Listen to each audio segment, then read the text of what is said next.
Hello dears, a very good morning and really sorry for the delay. Let's begin. Rank Boosters course, J Advanced.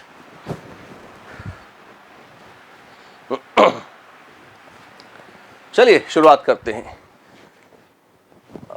आज का test कैसा गया? क्या हालत है इसमें? देखते हैं. लोग मौन हैं, but probably slowly they'll regain their composure. I guess it's time to begin. Question number 1. Doubts if any? Question number 2. 2. 1 mole of ethanol is placed in a 250 ml beaker. Another 1 mole ethanol is placed in 1 liter beaker. ठीक है. Both the beakers are covered and maintained at the same temperature. Okay. The equilibrium partial pressure of ethanol in gas phase in 250 ml beaker is 88 mmHg. Okay. Is sir वो answer print हो गया था question. या तो sir वो 1 litre का पूछ रहे थे, लाइन लिखना भूल गए. हाँ, वो क्वेश्चन एक्चुअली जो ओरिजिनल क्वेश्चन था उसमें था कि 250 ml में 88 mmHg है एंड 1 लीटर में कितना होगा. That should have been the question actually and that was the question. So I guess there is a gap there. कितना होगा वैसे? सर उतना ही होगा ना. उतना ही होगा ना. वेपर प्रेशर तो उतना ही है बस, है ना.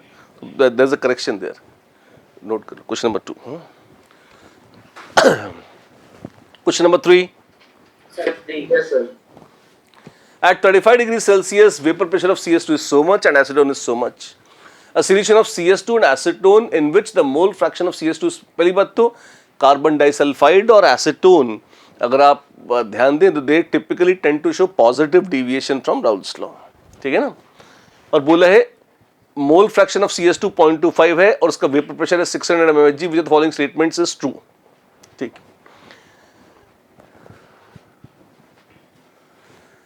अब एक चीज आप कर सकते हैं क्या, एक बार राउल्स लॉ से निकाल लीजिए. P is x1 p1 naught plus x2 p2 naught. x1 mole fraction of CS2 कितना है? 0.25. तो 0.25 into 512 plus 0.75 into 344 which makes it 0.25 बाहर ले लीजिए. 512 plus 3 into 344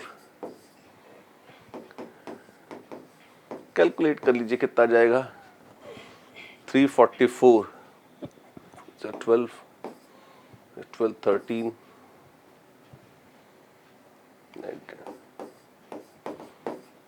15. This comes out to be 386. Yes sir. तो 386 mmHg होना चाहिए था उस मिक्सचर का vapour pressure.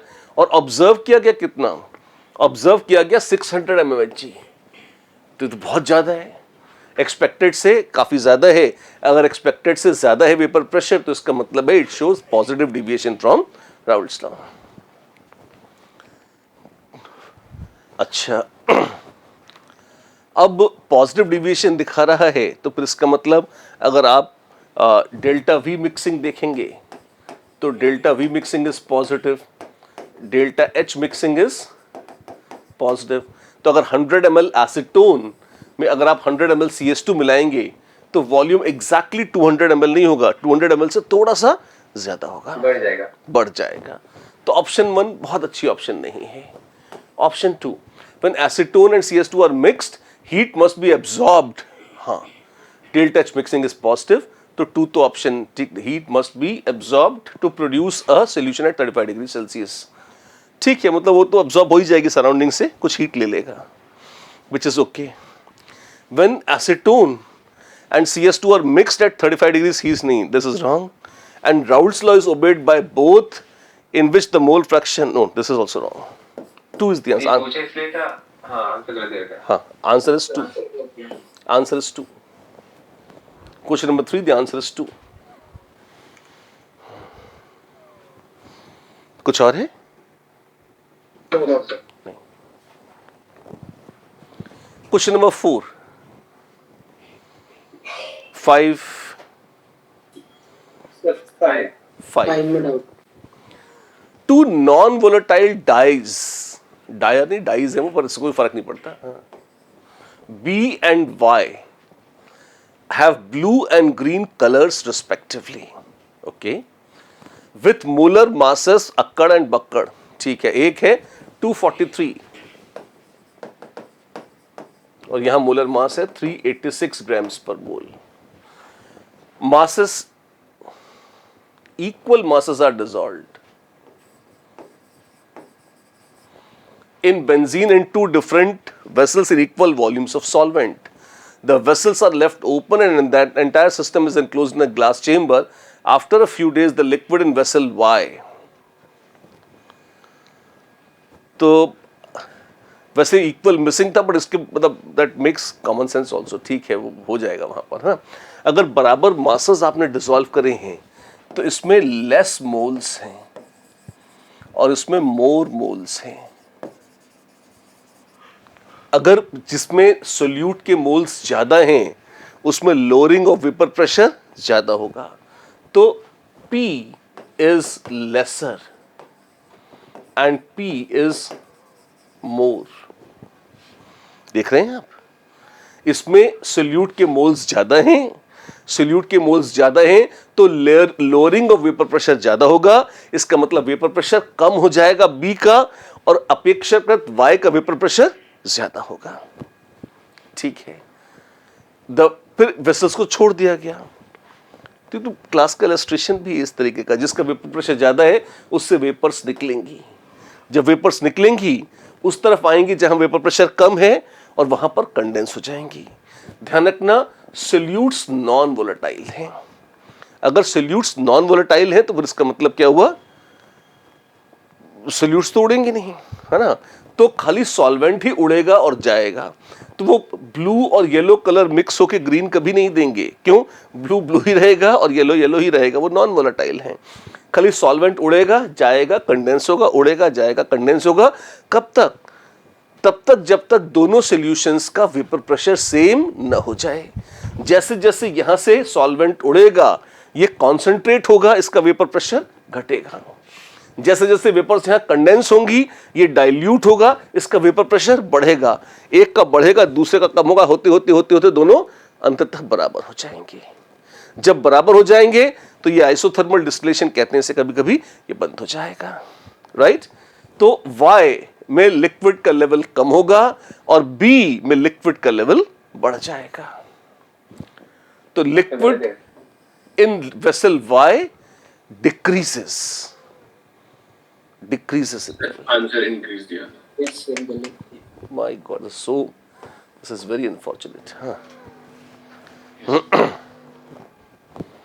Then integer answer type questions. Let's take a look. Question number 1, 2, 3, So, yes, sir. One. 1. No, not this one. Sorry, the next one. Sorry. Second. So, ये वाला yes, sir. vapor pressure of water at 20 degrees Celsius is accurately known to be 17.54 mmHg. ठीक है. When 114 gram of sucrose are dissolved in 990 grams of water, vapor pressure lowering is measured to be 0.11 mmHg. If the pressure recording device records the pressure as accurately as possible, what is the least count of the device? Now, this is a good question. Not difficult but good. क्यों? Profile थोड़ी नई हो सकती है आपके लिए. हाँ बोलिए श्रेया. नहीं सर, वो हाथ लग गया था सर. अच्छा. Report your answer in G after multiplying by 100. तो पहली बात तो राउल्स लॉ से निकालें. P naught minus P upon P is याद है आपको क्या था? This was एक सेकंड सर, मैं निकाल देता calculator. relative lowering of vapor pressure. कितना जाएगा ये? इसमें vapor pressure of water is accurately known as 17.54. तो ये 17.54 है. ठीक, और this minus P upon P, ये पी तो हो जाएगा, दिस इज छोटा M into molar mass of solvent into 10⁻⁻3। Molality कितनी है? Molality is moles of solute, 114 grams of sucrose. Sucrose का मोलर मास इज 342, तो 114/342 इतने moles of sucrose divided by mass of solvent in KG. Solvent कितना है? 990 grams of water है, which is 55 moles of water. नहीं, मास चाहिएगा, मोल नहीं, I am sorry, है ना। तो सिंपली मास ही रखना है तो मास ही रख देते हैं, जितना है। कितना आएगा? 99 kg इंटू 18 इंटू 10⁻⁻3। ठीक है, कैलकुलेट कर लो इसे, कितना आता है। This comes out to be 114,342, this is 3 times, so 1/3 into 990 into 18. How much is this? रक्षा करो प्रभु। 6/9, 1/165, है ना। तो P naught by P will be 166/165. Therefore, P will be 165 on 166 times P naught. P naught is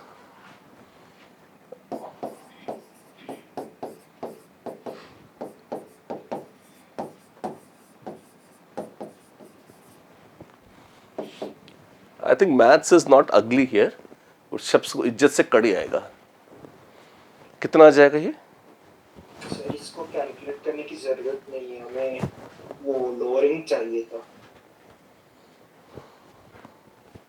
may be अच्छा, अपने को vapour pressure lowering ही चाहिए, right? ठीक है, तो लोअरिंग इन वेपर प्रेशर यानी P not minus P is measure to be 11.11 mmHg। तो P not minus P कितना आ जाएगा? ये निकाल लो, कितना आता है। वो अपन थोड़ा इमोशनल हो गए और इस पर चले गए, लेकिन how much does P not minus P give you?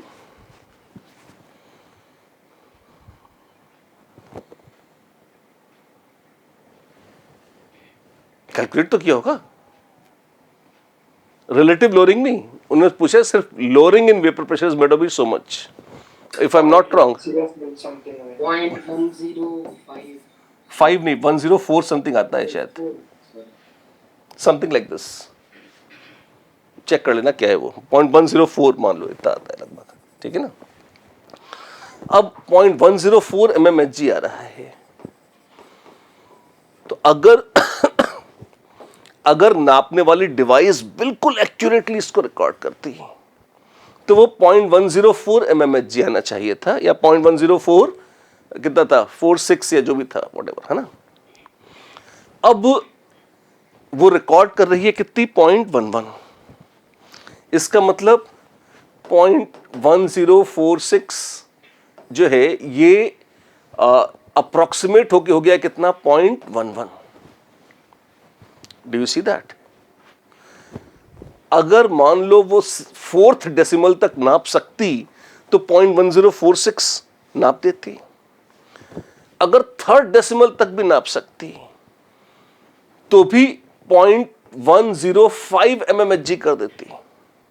Do you see that? 0.1046 अगर राउंड ऑफ होगा तो 0.105 हो जाएगा।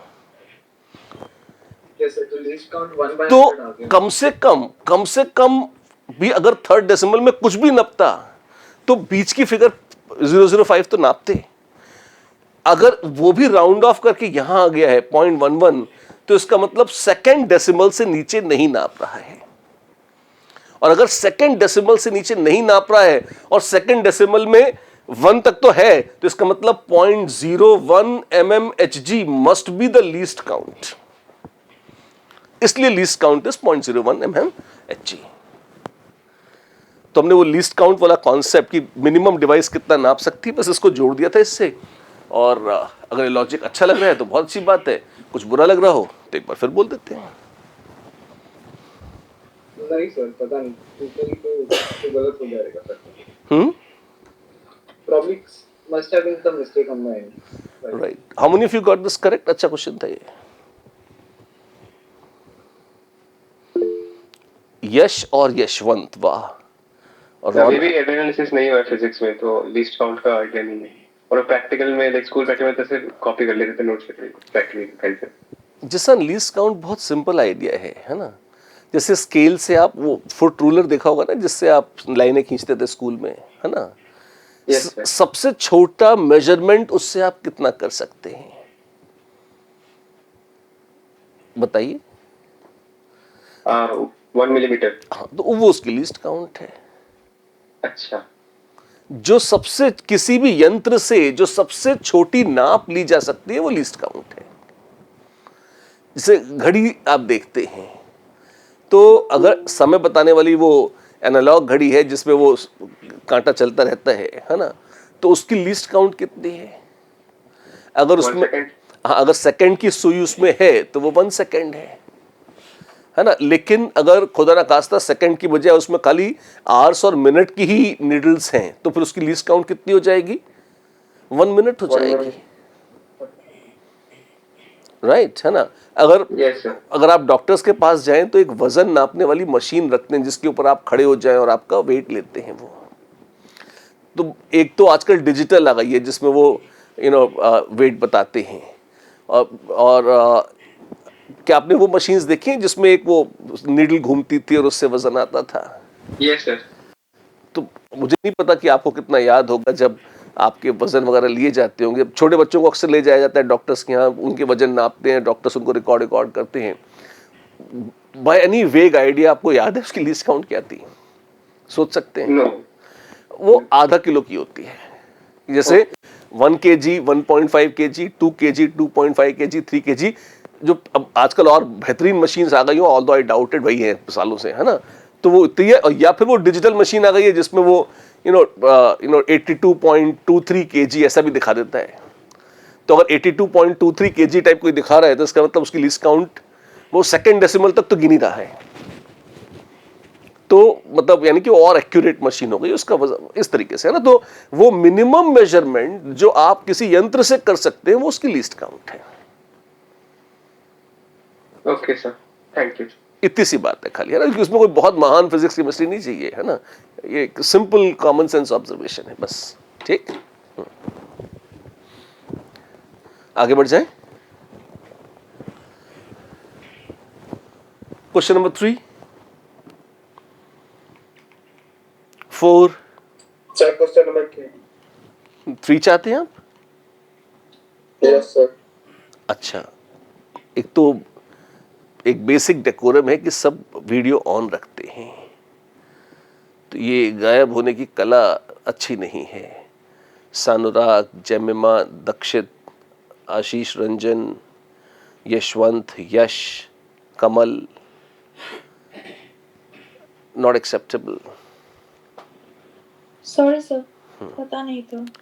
अब पता चल चुका है, बार बार मुझे न कहना पड़े, ठीक है। हाँ जी, तो क्या बोला था मैं? इसमें देखिए ये साफ साफ पता है आपको कि एनिलीन और वाटर आपस में मिक्स नहीं होते, दे आर परफेक्टली इमिसिबल। और अगर वो परफेक्टली इमिसिबल है आपस में, तो फिर इसका मतलब क्या हुआ? इसका मतलब वो एक दूसरे के वेपर प्रेशर पर कोई असर नहीं डालते। अगर वो एक दूसरे के वेपर प्रेशर पर कोई असर नहीं डालते तो उनके vapour pressures will simply add up. तो पहले का जैसे water is 28 torr and aniline is 44 torrs, आप मिक्स कर दीजिए तो ऐड अप हो जाएगा। 28 प्लस 44 कितना हो जाता है? दैट इज 44, 54, 64, 72 टॉर आ जाएगा। That's all. उसमें कितनी क्वांटिटी है एनिलीन की, वाटर की, it makes no difference at all, as long as इतनी हो कि इवेपोरेट हो जाए बस, right? Okay sir. There we are. Question number 4, yes sir. yes. A certain mass of substance when dissolved in benzene lowers the freezing point by itna. The same mass of solute dissolved in water lowers freezing point by itna. If the substance has normal molar mass in benzene as is completely ionized in water, in how many ions does it dissociate in water? ये तो बहुत regular routine question है, क्या दिक्कत है इसमें? अगर नहीं गलत हो तो खुशी जी कुछ कंसेप्ट में गड़बड़ी है, कुछ समझाना है या सिंपली क्वेश्चन सॉल्व कर देना है? सर, मुझे समझ में नहीं आया था ये ड्यूरिंग द टेस्ट लैंग्वेज। अब समझ में आ रही है? No sir. तो पहले क्वेश्चन समझते हैं। देखिए, जब भी क्वेश्चन न समझ में आए तो हमें क्या करना है, हमें 3-3, 4-4 वर्ड्स पढ़ के उसको पहले इंटरप्रेट करना है। जैसे a certain mass of a substance, क्या मतलब है इसका? सर मतलब कुछ मास उस सब्सटेंस का। कोई सब्सटेंस है, उसका कुछ मास लिया गया, कितना लिया गया कुछ नहीं बताया गया, एक कुछ मास ले लिया गया किसी पदार्थ का। When dissolved in 100 grams of benzene, और अगर आपको न समझ में आए तो आप सबसे पहले रफ में तो क्या करिए, डेटा नोट करना शुरू कर दीजिए ताकि आपको क्लैरिटी आ जाए कि चल क्या रहा है। तो आपके पास क्या है, बेंजीन है 100 ग्राम C6H6 है, उसमें कोई मास M मिलाया गया किसी सब्सटेंस का, lowers the freezing point by, तो माइनस डेल्टा TF है कितना, 1.28 डिग्री सेल्सियस। ठीक है, यहां तक बात समझ में आ रही है खुशी जी? Yes sir. ठीक। फिर बोला है the same mass of solute dissolved in 100 grams water. तो अब सीन चेंज हो गया, अब मेरे पास पानी है और ये भी 100 ग्राम है और उसमें फिर से वो मास M मिलाया गया और इसमें लोअरिंग इन फ्रीजिंग पॉइंट है कितना, lowers the freezing point by 1.4 degree Celsius. अच्छी बात है। तो दो अलग अलग सॉल्वेंट्स में घोला है किसी सोल्यूट को, सेम सोल्यूट को, एक में फ्रीजिंग पॉइंट डिप्रेशन नोट किया है, उसे फेंक दिया, फिर दूसरा सॉल्वेंट लिया, उसमें फिर से उतना ही सोल्यूट लिया और फिर उसमें फ्रीजिंग पॉइंट डिप्रेशन नोट किया। ये दो अलग अलग एक्सपेरिमेंट्स करे गए। Is this idea clear? Yes sir. ठीक है। If the substance has normal molecular weight in benzene, अब ये नॉर्मल और एबनॉर्मल मोलिकुलर वेट्स का ड्रामा क्या है? कभी कभी सोल्यूट्स एसोसिएट हो जाते हैं या डिसोसिएट हो जाते हैं, कई पार्टिकल्स मिलकर एक हो जाते हैं या एक पार्टिकल ही टूटकर अनेक हो जाता है। ये सुना होगा आपने वॉन हॉफ फैक्टर के नाम पर। Yes sir. तो इस वजह से कभी कभी हमको लग सकता है कि इसका जो मोलर मास, जैसे NaCl है, NaCl में अगर आप 58.5 ग्राम्स NaCl लेंगे तो वो 1 मोल है। Na और Cl को जोड़िएगा 58.5 आता है ना, तो 58.5 ग्राम्स NaCl मतलब 1 मोल। तो 1 मोल के हिसाब से उसको लोअरिंग वोरिंग करनी चाहिए थी, पर जब आप उसे यूज करते हैं तो लोअरिंग 2 मोल्स के हिसाब से आ जाती है।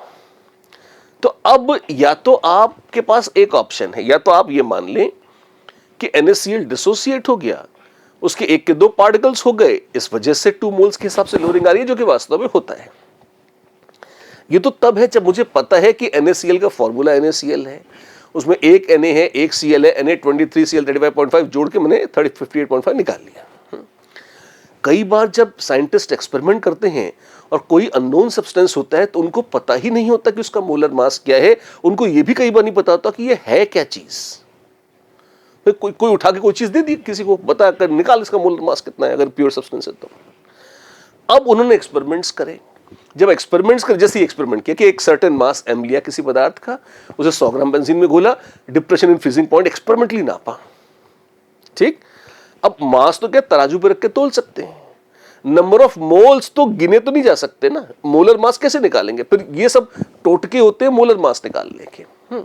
तो अब आपने क्या किया, आपने डिप्रेशन इन फ्रीजिंग पॉइंट निकाला, उससे क्या गया, वो माइनस डेल्टा TF बराबर KF इंटू M। KF की वैल्यू आपको पता है बेंजीन की, मोलालिटी निकालनी है आपको। मोलालिटी कैसे निकलेगी, moles of solute divided by mass of solvent in kg, solvent in kg है 0.1 kg, 100 ग्राम बेंजीन है। तो आप इस पूरे एक्सपेरिमेंट से चाहें तो एक्सपेरिमेंटली क्या निकाल सकती हैं, number of moles of that certain substance, इसके मोल कितने हैं। मोल्स पता लग गए और मास तो आपने नाप लिया है, मान लीजिए एक्सपेरिमेंटली नाप रखा है, तो and mass divided by number of moles will give you molar mass. तो ये एक एक्सपेरिमेंट होता है मोलर मास निकालने के लिए। ये एक्सपेरिमेंट करते समय हमें ये बिल्कुल नहीं पता होता कि वो सब्सटेंस का मोलर मास पहले कितना था, क्या वो एसोसिएट कर रहा है, क्या वो डिसोसिएट कर रहा है। इस एक्सपेरिमेंट के चलते हमको एक वैल्यू मिल जाती है कि भाई मोलर मास ऐसा लग रहा है कि इतना होगा, या एपरेंट मोलर मास इतना है। और अगर किस्मत अच्छी है, अगर वो एसोसिएट डिसोसिएट नहीं करता, तो वो उसका असली मोलर मास हो जाता है। आप यहां तक इत्तेफाक रखती हैं आप मेरी बात से? Yes sir. यहां तक कोई डाउट है? नहीं। No sir. तो this is the way we measure the molar mass of unknown substances. तो अननोन सब्सटेंसेस का मोलर मास हमको यहां से दिखाई पड़ता है। अब एक सब्सटेंस लिया, उसको बेंजीन में घोला और ये सब ड्रामा करके उसका मोलर मास मैं निकाल सकता हूं, निकाल लिया। अच्छा, अब मोलर मास कायदे में तो उतना ही आना चाहिए ना जितना बेंजीन में है। भाई सब्सटेंस तो वही है, तो उसका मोलर मास भी वही है। तो अगर मैं उसे पानी में गोलू, हवा में उछालू, नाली में फेंक दूं, मोलर मास तो उतना ही रहेगा ना, मोलर मास थोड़ी चेंज हो जाएगा। लेकिन अब मैंने क्या किया, मैंने एक बदमाशी करी, मैंने कहा मैं दोबारा एक्सपेरिमेंट करूंगा। इस बार मैंने उस सब्सटेंस को पानी में घोला।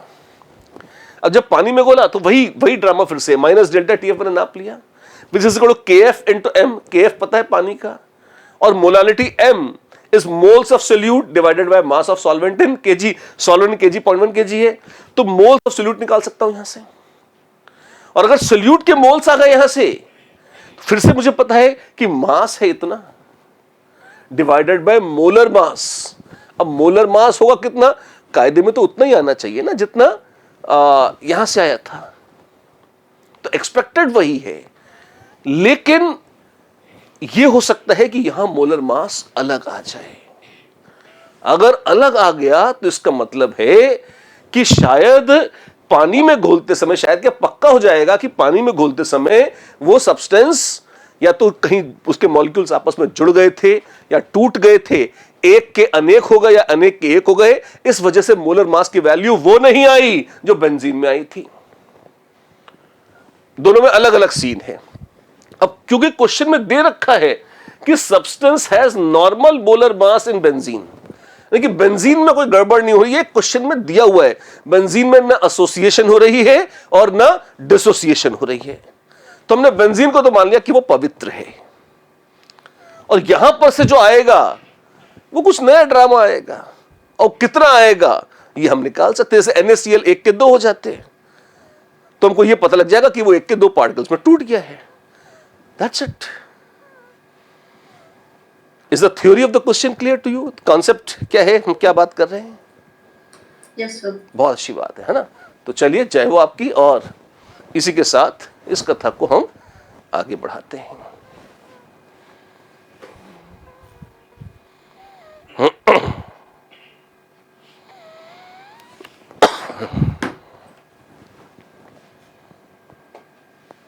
इस क्वेश्चन को देखिए, अब इसे सॉल्व कर लीजिए। अगर ये कंसेप्ट आपको क्लियर है तो सॉल्व तो फटाफट हो जाएगा।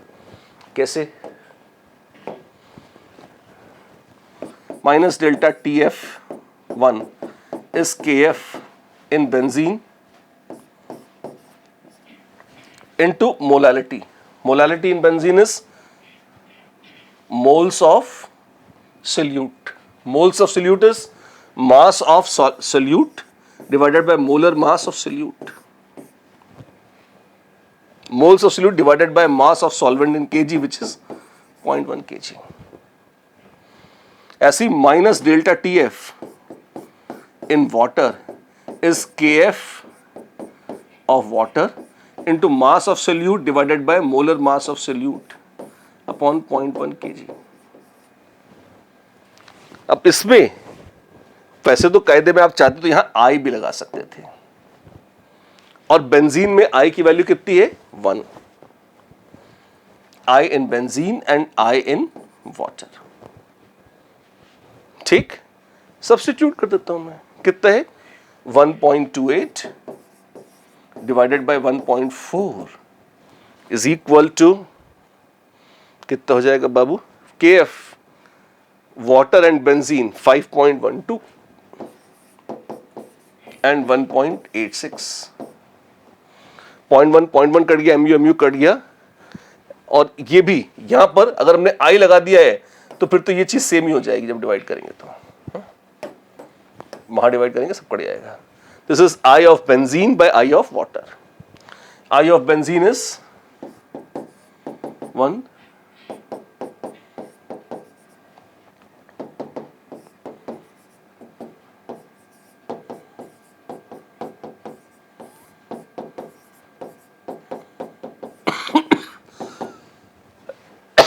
सॉरी. अब वैसे तो I कुछ भी हो सकता था, डेसिमल्स में भी आ सकता है, पर इंटीजर आंसर टाइप क्वेश्चन है ही सही, तो बेशरम कहीं तो आएगा ही सही, है ना. इंटीजर, अब इंटीजर कितना होगा देखते हैं. 1.86 को 2 कर लें और 1.28 को घटाकर अगर 1 ही कर लें तो डिनोमिनेटर लगभग 2 है. ठीक है. ऊपर कितना है? 5 और इंटू 1.4 गंदा है रही है ना. कितना हो जाएगा? 14 5 70. ये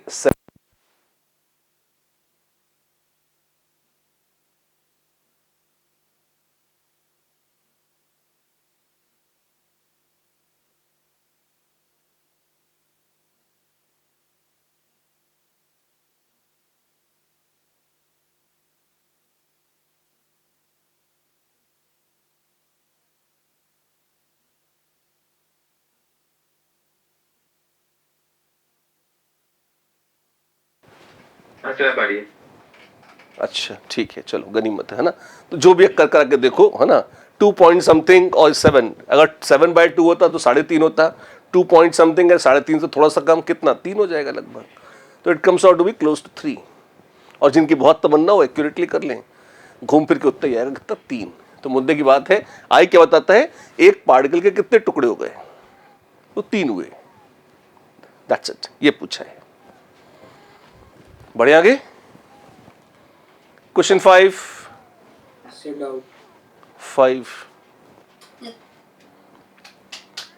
रिलेटिव ह्यूमिडिटी. डाउट क्या चीज का है? अपने को ह्यूमिडिटी नहीं पता, क्या नहीं पता बताओ. सर वो बस फॉर्मूला याद था और बाकी याद नहीं था. कुछ करूँ क्या इसमें? फॉर्मूला ही चाहिए एक्चुअली, और कुछ नहीं चाहिए. आपको वॉल्यूम ऑफ रूम दे रखा है. कितना है वो दे रखा है? 9.5 इंटू 8 इंटू 3 मीटर क्यूब. ठीक.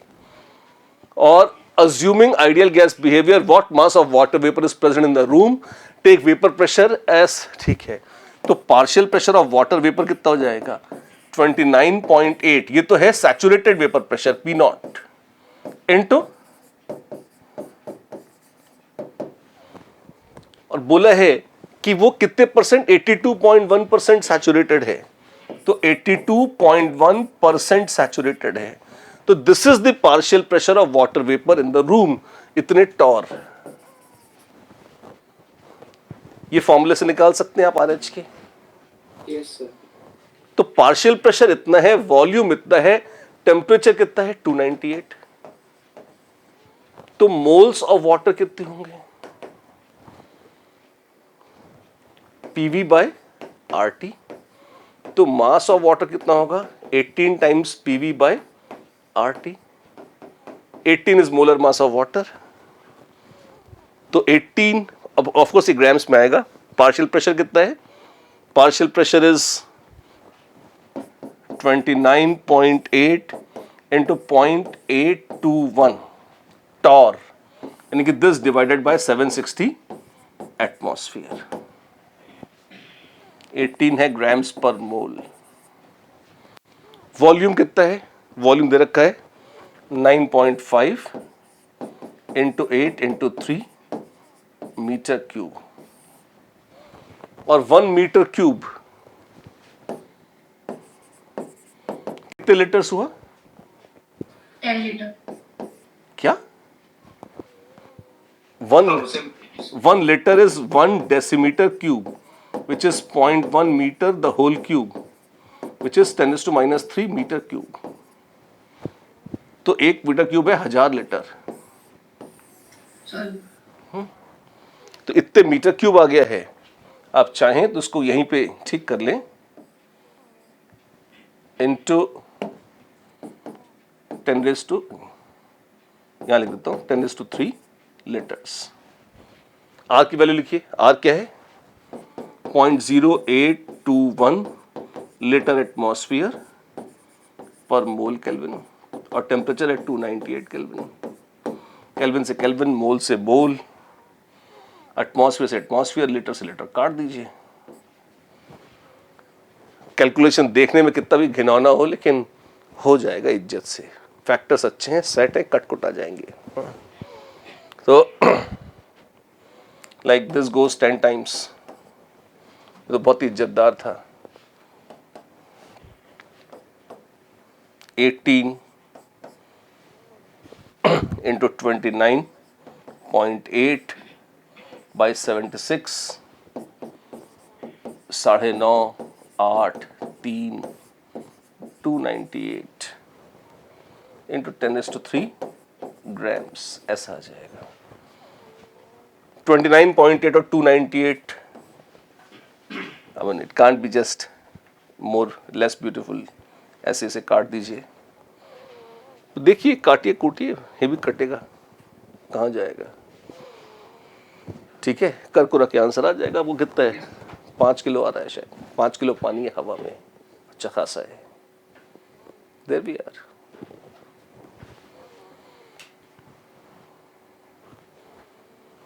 That's it, nothing else. चलिए आगे। It is simple formula substitution है ना। 5 6th हेनरीज लॉ। इसमें आई थिंक डेसिमल वो ज्यादा ही 10⁻11 ऑर्डर के आ रहे थे एंड -6 करके भी प्रॉब्ली ग्राम लेंगे तभी order was coming to be accurate, right? Anyone could confirm वो अच्छा होगा। मिलीग्राम बहुत ज्यादा है। सर बहुत ज्यादा डेसिमल में वैल्यू आ रहा था। सर मिलीग्राम बहुत ज्यादा ही छोटा यूनिट है, उससे 10⁻11 ऑर्डर का आ जाएगा। तो अगर 10⁻6 भी हम हटा रहे थे उससे, तो it was coming out to be 10⁻5।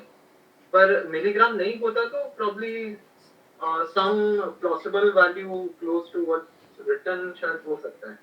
वो 289 के आसपास कुछ आ जाता है। सर मैं डायरेक्टली 266 के अराउंड आ रहा था। हाँ सर 265 266 आ रहा है। तो आंसर 300 दे रखा है और आपका 255 या 266 आ रहा है, ऐसा बोल रहे हैं आप? 265 या 266 के आसपास आ रहा है सर। एक बार चेक कर लें क्या है। ठीक है, let's take a look. A river is contaminated with 0.85 milligrams per liter of dichloroethylene CH2Cl2। CH2Cl2 का मोलर मास कितना है? I think 85।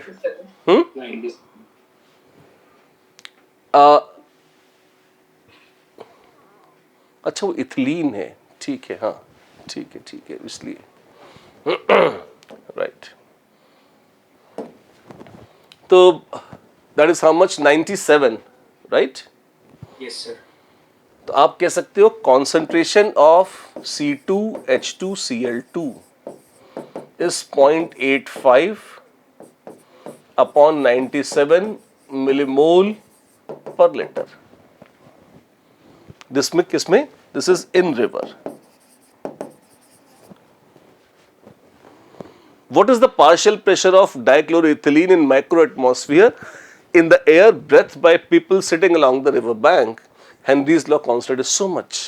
Now KH या partial pressure of जो भी है वो dichloroethylene is mole fraction of dichloroethylene into concentration of dichloroethylene. या जो भी है सर, D मान लो तो D हो जाएगा।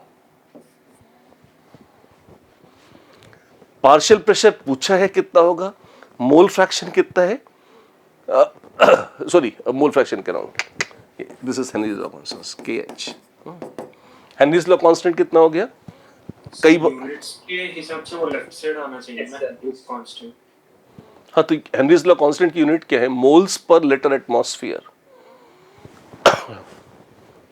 तो into Henry's constant. Okay, yes. Henry's law constant, I hope you remember, इधर उधर देख के हम एडजस्ट कर लेते हैं कैसे उसकी यूनिट्स को, कि इसको किधर डालेंगे।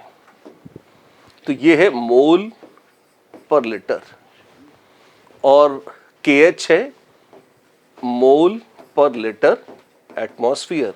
तो एक तो इसमें एटमॉस्फेयर मल्टीप्लाई हो जाएगा तो मैच हो जाएगा, तो यहां पर आप KH डाल सकते हैं, ठीक है। तो ये हो जाएगा कितना, 0.033 into partial pressure of D कितना है वो निकालना है हमें। कॉन्सेंट्रेशन कितना है 0.85 अपॉन 97 मिलीमोल पर लीटर, और ये था मोल पर लीटर एटमॉस्फेयर। मोल मोल कट गए, लीटर लीटर कट गए, ये मिली के साथ एटमॉस्फेयर आ गया, तो partial pressure is 0.85 upon 97 into 1 upon 0.033 into 10⁻³ atmosphere. Answer micro atmosphere में पूछे। हाँ वो निकाल लेंगे, माइक्रो इज 10⁻6 है ना। तो पार्शियल प्रेशर कितना आ जाएगा, तो एक तो वो जो चर्चा हो रही थी कि 10⁻11 वगैरह आ रहा है, वो तो ठीक नहीं लग रही चर्चा, है ना। और 0.85 बाई 97, अगर इसे 85 बाई 97 कर दें, ठीक है, इंटू 1 अपॉन 0.33 कर ले। मुझे 0.33 बड़ा अच्छा लगता है क्योंकि 0.33 इज रफली 1/3। तो एक तो कितना जाएगा ये 85 या 8, हाँ ये माइक्रो एटमॉस्फेयर आ गया आपका। ये आपको सॉल्व करना, तो ये कितना है, ये हो जाएगा 300,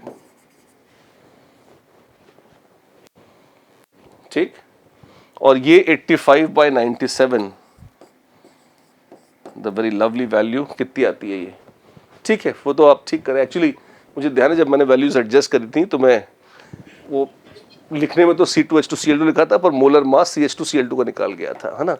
मैं चाहता था ये कट जाए वैल्यूज तो वो ठीक है, पर अटक गई हैं, तो कैलकुलेट कर लीजिए, कोई बहुत बड़ी बात नहीं है। कितना आ जाएगा ये 0.876। 0.876 क्या चीज, मल्टीप्लाई करके कितना आएगा वही कर लो यार, और क्या। हाँ 262 के आसपास, 262, ठीक है, इतना। This would be the answer. तो answer would need a correction, एक बार चेक कर लो। और ये वैल्यूज एडवांस, ये तो एक रेंज में भी चल जाएंगे आपके पास। 85 by 97 is 85 into 3 into 1.03।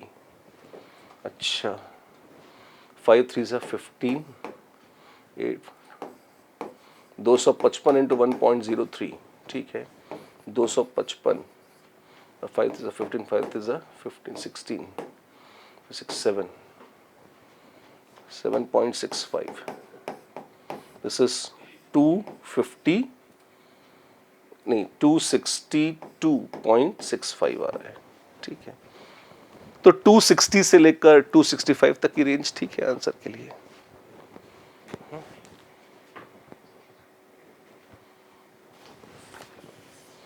This was question number कौन सा था, इंटीजर।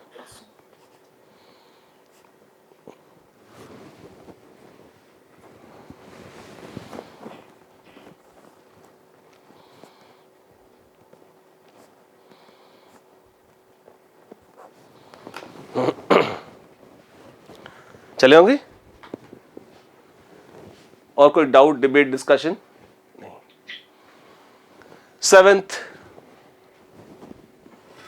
सर इस क्वेश्चन में कोई कंफर्म कर दे कि एग्जैक्ट इंटीजर ही आया था या पॉइंट्स में आया था। क्या कोई है सर? 24.0 समथिंग कुछ आया था, डेसिमल में था, अप्रोक्सीमेशन देना। हाँ ओके सर। सर वो मेरा क्या 23 पॉइंट समथिंग आया इसलिए। ठीक है, एडवांस तो वैसे भी एक रेंज आएगी, बट 24 है तो प्लस माइनस मतलब 5% तो ठीक ही है, चलेगा। One or more than one correct? Finally, question number 1. Yes, sir yes. इसका आपके इसमें जो है दिस इज ऑप्शन 1, वो आप एक बार बता दें। Option 1. Yes sir. देखो, जैसे जैसे आपने कोई सॉलिड बढ़ाया, ऑस्मोटिक प्रेशर बढ़ा बढ़ा बढ़ा, फिर एकदम से ड्रॉप हो गया। ड्रॉप क्यों हो गया?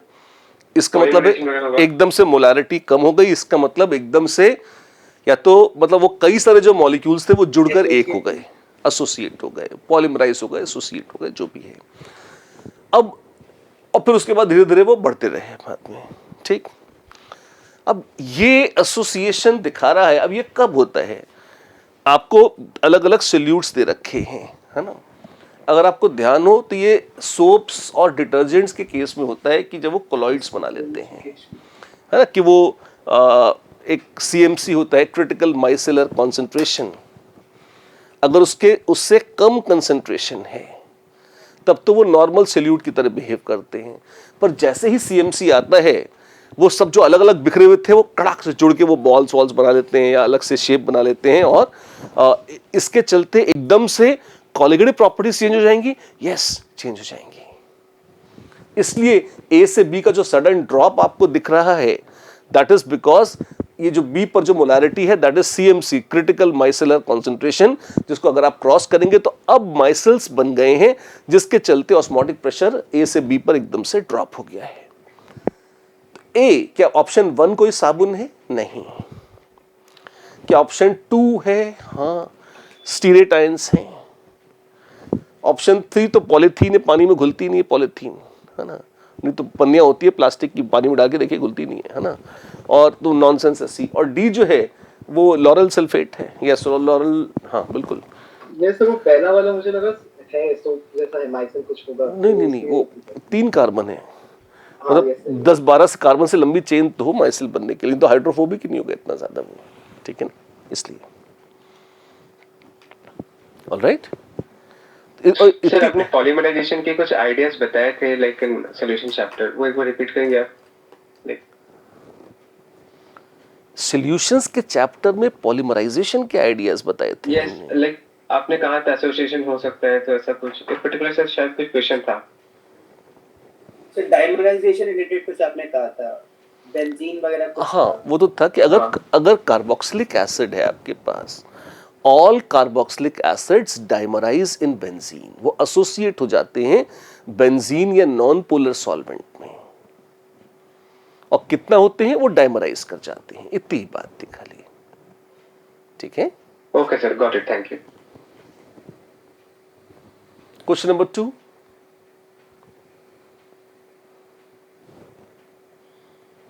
Three, 4, 5, मोर देन वन आपने सही। सर प्रीवियस क्वेश्चन में, हाँ जी, सर इसमें जो वो ऑप्शन है different concentration at same temperature, option 3, वो है इंक्लूडेड आंसर में कि नहीं? ऑप्शन 3 एक बार पढ़ लेते हैं। ऑस्मोटिक प्रेशर वर्सेस मोलारिटी का ग्राफ दे रखा है ना। अपने को ये पता है कि pi is equal to CRT। R तो कांस्टेंट है, तो C और T का ही फर्क है, ठीक ना। Y बराबर C तो क्या हो गया, या इसको C0 इंटू अल्फा कर लीजिए, जो भी है अगर आपकी इच्छा हो तो, है ना। और वैसे मोलारिटी जब कोई प्लॉट करता है तो C0 नहीं प्लॉट करता, मतलब वो प्लॉट तो C0 ही करता है कि इतने मोल्स पर लीटर हमने घोले, अल्फा उसकी जो हो उसकी हेडेक है, इस तरीके से, है ना। तो आपने y बराबर mx, और यहाँ पे m क्या है, that is alpha into R into T, ये है। आप देख रहे हैं, अब R तो कोई वेरिएबल है नहीं, तो अल्फा और एब्सोल्यूट टेम्परेचर T है। Yes sir, got it. और Yes, जो yes. कंसंट्रेशन, डिफरेंट कंसंट्रेशन की अगर आप बात कर रहे हैं तो कंसंट्रेशन तो एक्स एक्सिस पर है ना, वो तो वेरिएबल है ही सही, तो वो कोई बहुत बड़ी बात नहीं है। और टेम्परेचर भी अगर सेम कर देंगे तो सब कुछ ही सेम हो गया, तो ऑप्शन 3 की कोई सेंस नहीं है। यस। ठीक, चलिए क्वेश्चन नंबर 5, क्वेश्चन नंबर 6। इसके बारे चेक कर दीजिए, वही लास्ट है।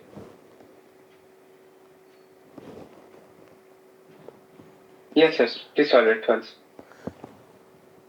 हम क्या चाहते हैं, हम क्वेश्चन कौन सा, क्वेश्चन नंबर 5 सॉल्व करना चाहते हैं? Yes sir, and this is the last question, ये कह रहा था। नहीं, लास्ट का मतलब एक तो वो है जो हम डिस्कस करके आए हैं, है ना, क्या हम उसी को रीडिस्कस करना चाहते हैं या अब ये जो नया आ गया है इसकी बात कर रहे हैं? इसी की बात कर रहे हैं आई बिलीव, है ना। जस्ट सफिशिएंट, इसी को just sufficient aluminum sulfate is added to barium chloride such that all barium sulfate is precipitated। ठीक है, तो मेरे पास BaCl2 था इनिशियली एक्वस, और इसमें मैंने एल्यूमिनियम सल्फेट ऐड किया। इससे क्या हुआ, BaSO4 प्रेसिपिटेट हो गया और मेरे पास AlCl3 सॉल्यूशन में बच गया। Volume of solution is maintained constant. अब क्या होगा, अब आप ये देखिए कि बेरियम तो सारे प्रेसिपिटेट में चले गए, जितने क्लोराइड आयंस यहां थे उतने ही क्लोराइड आयंस यहां होंगे। Do you see that? तो अगर यहां पर x मोल्स थे बेरियम क्लोराइड के, तो Cl माइनस कितना था, 2x, और अगर Cl माइनस 2x था तो Cl माइनस यहां भी 2x होगा।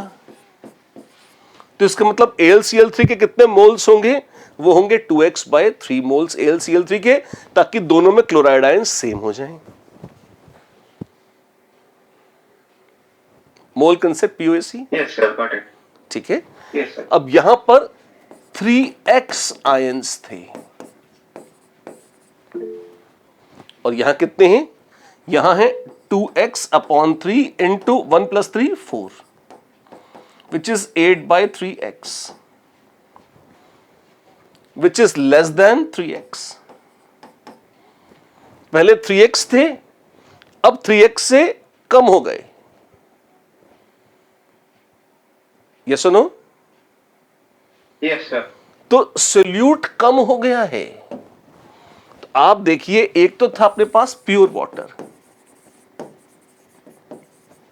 ठीक, और यहां बॉइलिंग पॉइंट और फ्रीजिंग पॉइंट और वेपर प्रेशर, ऑस्मोटिक प्रेशर की बात हो रही है। सबसे पहले मान लीजिए आप ऑस्मोटिक प्रेशर को देखते हैं। प्योर वाटर का ऑस्मोटिक प्रेशर तो कुछ था नहीं। अब उसमें क्या था, फिर आपने एक सॉल्यूशन बनाया, इनिशियल सॉल्यूशन, जिसमें 3x पार्टिकल्स थे, यानी कि विच इज 9/3x पार्टिकल्स। उसका ऑस्मोटिक प्रेशर कुछ था, और फाइनल क्या हुआ, 8/3x आ गए। ये है फाइनल सॉल्यूशन। क्योंकि कंसंट्रेशन कम हो गया तो ऑस्मोटिक प्रेशर, यहां से देखेंगे, यहां से ऑस्मोटिक प्रेशर कितना था, पहले ज्यादा था BaCl2 में और बाद में कम हो गया। तो it's osmotic pressure is not raised, it is reduced। Is fourth a correct option? No, fourth is not a correct option। ठीक? What about boiling point? Pure water का boiling point था 100 डिग्री सेल्सियस। इसका कुछ delta TB था, और ये जो delta TB था that was for 9/3x particles। अगर उसी में 8/3x particles था तो डेल्टा TB भी होगा। प्योर वाटर से दोनों का बॉइलिंग पॉइंट ज्यादा है, पर ओरिजिनल के मुकाबले अब boiling point initial solution BaCl2 के सॉल्यूशन के मुकाबले अब का बॉइलिंग पॉइंट कम हो गया। तो बॉइलिंग पॉइंट भी कम हो गया। तो ऑप्शन 2 भी गलत हो गई। सब गलत ही होते जा रहे हैं, कुछ सही भी होगा, देखते हैं। यही लॉजिक आप लगाएंगे किसमें, वेपर प्रेशर और फ्रीजिंग पॉइंट पर अंतर इतना है कि वो थोड़े से लोअरिंग वोरिंग के चक्कर में आ जाएंगे। मतलब अगर आपके पास था प्योर वाटर तो उसका 0 डिग्री सेल्सियस था फ्रीजिंग पॉइंट। आपने अगर उसमें 9/3x पार्टिकल्स घोले तो उसका फ्रीजिंग पॉइंट में लोअरिंग हुई। अब अगर 8/3x पार्टिकल्स हैं तो लोअरिंग कम है, दोनों 0 डिग्री से कम है, पर इनिशियली आप यहां थे और फाइनली आप यहां पहुंच गए, ये BaCl2 था, और फाइनली आप AlCl3 पहुंच गए। तो इनिशियल के मुकाबले फाइनल सॉल्यूशन का क्या हुआ?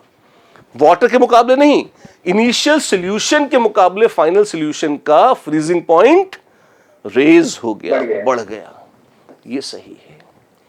यहां पे कुछ वेपर प्रेशर था P0, यहां लोअरिंग हुई, ज्यादा सोल्यूट था लोअरिंग ज्यादा हुई, कम सोल्यूट था लोअरिंग कम हुई।